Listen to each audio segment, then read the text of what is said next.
kókó méje tó fi hàn pé òun gbé ayé tí Ọlọ́run fẹ́ kó gbé.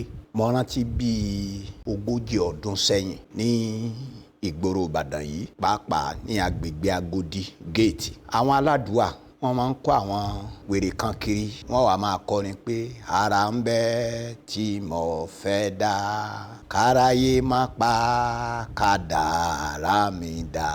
Ara ń bẹ tí mo fẹ́ dá. Àwọn wèrè yẹn, àwọn aládùúà, wọ́n máa kó wọn kiri, wọ́n máa lùlù nígboro Gate Agodi nígbà yẹn. Àwọn yẹn wọ́n kàn wà láyé ni, ní tí wọ́n ní kàn wáyé wá ṣe. Ọwọ́ ayé ti tẹ̀ wọ́n, ọwọ́ ayé ò ní tẹ̀ ọ́. Nǹkan méje ni ó fi hàn pé èèyàn ń gbé ayé. Ẹni tó ń gbé láyé lẹ́ni tó mú àyànmọ́ṣẹ́. Àkọ́kọ́ ni wípé ó nídìí kan tán fi dá ẹ. Wọ́n ní kó wá yanjú ìṣòro ni. Wọ́n á ní kí wọ́n máa dá ẹ gọ́rọ́gọ́rọ́ kiri bíi wèrè nígboro ẹ̀sìn.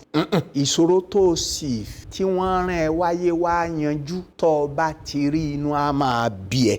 Tó o bá wá yanjú ẹ̀, ò tí ì ráyé gbé. Ìkejì, ọ̀rọ̀ àyànmọ́ kì í ṣe ìpinnu ẹ, àwárí ẹ ni. O gbọ́dọ̀ ṣàwárí ẹ̀. Ẹni tí ò ṣàwárí èrèdí tó fi wá sáyé, ẹ wò mí, ṣé ní ó máa dàbí àwọn wèrè tí mo sọ yẹn o, tí ń lọ ṣọ́ọ̀ṣì, ń dà gọ́rọ́gọ́rọ́ lórí òkè, ń lọ káàkiri, ó ń rìnrìn mú kiri. Ọ̀pọ̀ èèyàn ló sì ti kú bẹ́ẹ̀ kí wọ́n lọ sọ́run ègbé. Ìkẹta, ọ̀rọ̀ àyànmọ́ ni tí Ọlọ́run ti ṣe ẹ́ pé kó o wá ṣe láyé. Àbùdá rẹ, orí ọ̀fẹ́ tó o ní, ó ti ń bẹ nínú rẹ. Òun lára táwọn wèrè yẹn sọ pé ara ń bẹ nínú àwọn táwọn fẹ́ dá. Kò sí ẹnikẹ́ni tí Ọlọ́run gbàlà láti dáràn. Ààrà ni Ọlọ́run fi sínú kó wá wa. A sì gbọ́dọ̀ bí ẹni tó bí ara nú ẹ̀ ń lọ ráyé gbé.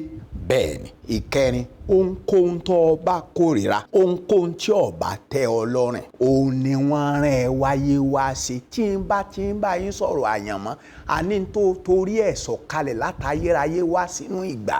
Èyí tí wọ́n fẹ́ kó o fayé ẹ̀ yìí ṣe, kì í ṣe pé wàá máa sọ̀rọ̀ lẹ́nu ẹ̀ nìkan. Wàá ṣe tán láti tara bọ̀. Wàá sì rí wípé ọ bẹ̀rẹ̀, ọ parí ẹ̀. Òtítọ́ karùn-ún, ohun tí wọ́n rán ẹ wáyé wá ṣe, ní ọjẹ́ lógún. Tó o bá tí ì rí sí fúnra rẹ̀ gan, o mọ̀ wípé mi ò tí ì ráyé gbé. Gbígbé ayé lójúlówó rẹ̀, ó ní kó o mú àyànmọ́ṣẹ́. Ìkẹfà, ibikíbi tí o bá ń gbé, tí ò ń ṣe lọ́wọ́lọ́wọ́ báyìí tó lòdì sí tí wọ́n ti kọ sílẹ̀ nínú ìwé àyànmọ́. Bíbélì, ìwé amọ̀nà fún gbogbo ọmọ Ọlọ́run ní gbogbo ayé ni. Ìwé àyànmọ́ ọwọ́ Ọlọ́run ló wà, kò sí láyé.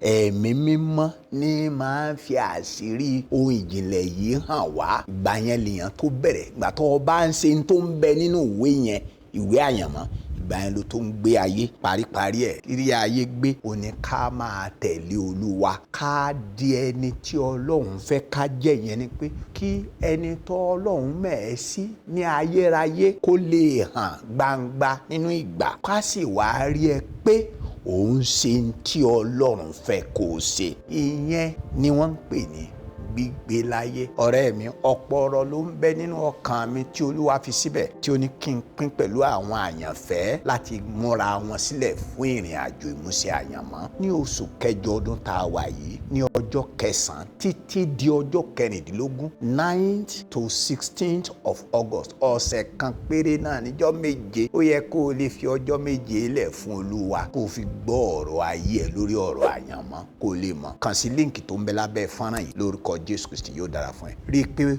o pàdé mi nínú ìpàdé yẹn. Ọ̀run yóò ṣí fún wa. Kì í ṣe bó o ṣe wá ní wàá ṣe padà sílé. Yóò dára fún ẹ lórúkọ Jésù.